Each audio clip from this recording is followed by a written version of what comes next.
తెలంగాణ వేతన మానకాండను ఆపాలి. ఆదివాసుల ఆపరేషన్ తగాని పేషెంట్గా నిలిపివేయాలి. అడవుల ప్రజల యుద్ధాన్ని ఆపాలి.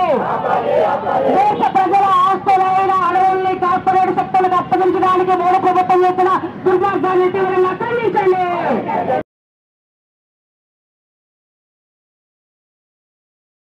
విరుద్ధంగా చేస్తున్న హత్యాకాండను ఆపాలి.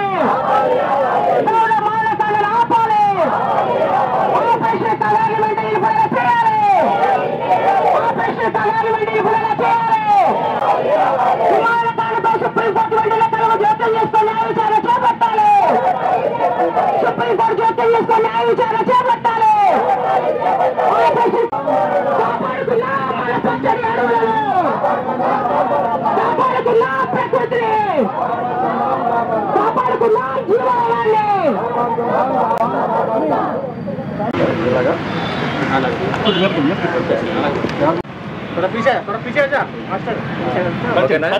నా పేరు వెంకటేశ్వర్లు, ఐఎఫ్టియు రాష్ట్ర ఉపాధ్యక్షుని. ఈరోజు విశాఖపట్నంలో కేంద్ర ప్రభుత్వం సాగిస్తున్నటువంటి హత్యాకాండ ఏదైతే దండకారణ్యంలో ఉందో దాన్ని వ్యతిరేకిస్తూ రాష్ట్ర వ్యాప్తంగా వామపక్ష పార్టీలు, ప్రజా సంఘాలు, ఆదివాసీ సంఘాలు, దళిత సంఘాలు, హక్కుల సంఘాలు అన్ని కలిపి నిరసన కార్యక్రమాన్ని చేపట్టడం జరిగింది. ఫిబ్రవరి 13వ తేదీ నాడు జిల్లా కేంద్రాల్లో రాష్ట్ర వ్యాప్తంగా నిరసన కార్యక్రమాలు ఇచ్చిన పిలుపుకి అనుగుణంగా ఈరోజు ఈ కార్యక్రమం ఇక్కడ చేయడం జరుగుతూ ఉంది. ఈ దేశంలో ఉన్నటువంటి కేంద్ర ప్రభుత్వం ముఖ్యంగా ఆపరేషన్ కగార్ పేరుతోటి అటవీ ప్రాంతాల మీద పెద్ద ఎత్తున దాడికి పూనుకుంటా ఉంది. అటవీ ప్రాంతాల మీద దాడికి పూనుకోవడానికి కారణం మావోయిస్ట్ అని పేరు చెప్తా ఉంది.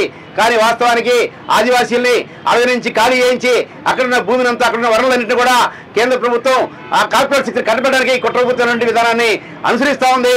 ఈ దేశంలో రాజ్యాంగం కానీ, ఈ దేశంలో ఆదివాసీ చట్టాలు కానీ, పర్యావరణ చట్టాలు కానీ ఈ కేంద్ర ప్రభుత్వం వైఖరిని ఏమాత్రం కూడా బలపరచడం లేదు. అలాంటి వాటిని కూడా ఉల్లంఘించి ఇలా డైరెక్ట్ గా కేంద్ర హోంమంత్రి, కేంద్ర ప్రధానమంత్రి ఈరోజు ఈ యొక్క హింసాకాండని, అమానుష హత్యాకాండని బలపరుస్తున్నటువంటి సందర్భం ఉంది. కాబట్టి సుప్రీంకోర్టు అనేది జోక్యం చేసుకుని వీళ్ళ మీద హత్యాకాండ కింద కేసులు నమోదు చేయాల్సిన అవసరం ఉంది. ఈ హత్యాకాండని బలపరుస్తున్నటువంటి ఈ హత్యాకాండని బలపరిచి 2020 నాటికి మేము మొత్తం కూడా ఆదివాసీ ప్రాంతాన్ని మావోయిస్టుని ఖాళీ చేస్తామని చెప్తున్నారు. వాస్తవానికి కాదు. ఈ దేశంలో ఉన్నటువంటి ఆదివాసీల్ని వాళ్ళ నివాస ప్రాంతాల నుంచి ఖాళీ చేయించే కుట్ర ఈ కేంద్ర ప్రభుత్వం చేస్తూ ఉంది. అక్కడున్న గనులన్నీ అప్పచెప్పడానికి కుట్ర చేస్తూ ఉంది. కాబట్టి మేము వామపక్ష పార్టీలుగా, ప్రజా సంఘాలుగా, ఆదివాసీ సంఘాలుగా, హక్కుల సంఘాలుగా, దళిత సంఘాలుగా దీని మీద తీవ్రంగా ఖండిస్తున్నాం. ఈ దేశ ప్రభుత్వమే అక్కడ ఉన్నటువంటి అక్కడ ఆపరేషన్ కగార్ని విరమించాలని, అటవీ ప్రాంతం నుంచి సైనిక బలగాలని కూడా వెనక్కి రప్పించాలని డిమాండ్ చేస్తా ఉన్నాం. వెంకట్రావు గారు, దళిత సంఘాల నుంచి. హోంమంత్రి గారు మొన్న జరిగినటువంటి ఎన్కౌంటర్ సందర్భంగా దేశ ప్రజలకి ఒక సందేశం ఇచ్చారు. ఈ దండకారణ్య ప్రాంతాన్ని నక్సల్స్ ముక్త ప్రాంతంగా ప్రకటిస్తున్నామని చెప్పి, ఇది తప్పు అని చెప్పి మేము ప్రకటిస్తూ ఉన్నాం.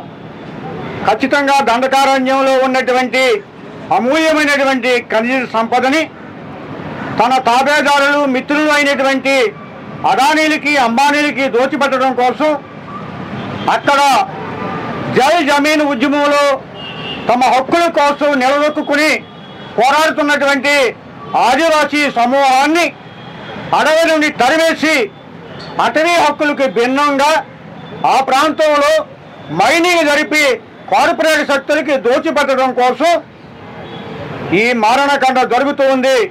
జరుగుతున్నటువంటి కాల్పులన్నీ అవి ఎన్కౌంటర్లు కాదు, పోలీసు కాల్పులు, సర్కారు హత్యలు అని చెప్పి దీంట్లో అమాయకులైనటువంటి ఆదివాసీలని బలిపెట్టి ఒకవైపు ఆదివాసీలను అడ్డం పెట్టుకొని నక్సల్స్ని అంతం చేస్తూ ఉంటారు.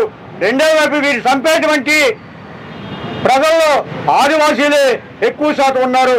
ఖచ్చితంగా 170 చట్టం ఉల్లంఘనకి వారు అడ్డంకిగా ఉన్నారు. అటవీ హక్కుల చట్టం ఉల్లంఘనకి వారు అడ్డంకిగా ఉన్నారు. అసలు ఈ దేశం నుండి ఆదివాసీలని, దళితులని తరిమివేసే ఉద్దేశంతో మాత్రమే ఈ దండకారణ్యంలో దమనకాండ సాగుతూ ఉందని దీని విధసం ఐక్యవేదిక తరఫున పూర్తిగా ఖండిస్తూ జరుగుతున్నటువంటి ఎన్కౌంటర్ల మీద, ఆదివాసీల హత్యల మీద సుప్రీంకోర్టు సిట్టింగ్ న్యాయమూర్తితో విచారణ జరిపించాలని, సుప్రీంకోర్టు దీని మీద సుమోటోగా ఈ కేసును స్వీకరించి ఇవి ప్రభుత్వ హత్యలుగా గుర్తించాలని, తద్వారా ఈ ప్రభుత్వాన్ని దోషిగా నిలబెట్టాలని చెప్పి మేము డిమాండ్ చేస్తూ ఉన్నాం.